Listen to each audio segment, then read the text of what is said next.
what makes it difficult to leave this type of relationship, right? Because many people can now identify that maybe they're with somebody who has these narcissistic characteristics, like this vulnerability that we're describing.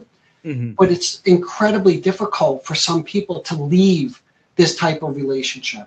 So that's a whole piece we need to discuss.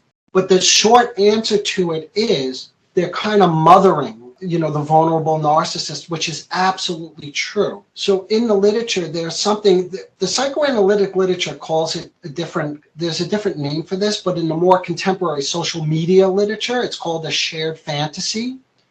So the shared fantasy is in the mothering of somebody who has vulnerable narcissistic characteristics, because they become like a baby almost, right?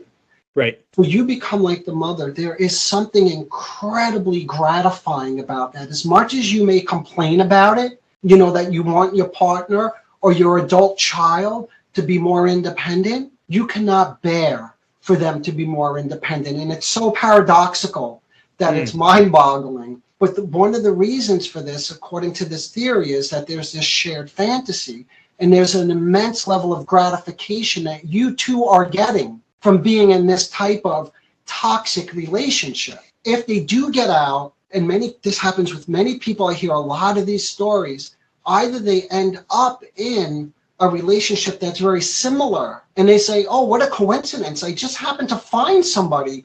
I must attract these people, who has these similar characteristics. Alternatively, they end up back with the person that they left. Right. So that's like another segment of like, why can't they get out? And once they do get out, why is it so difficult to stay out and really move forward with their life in a healthy way?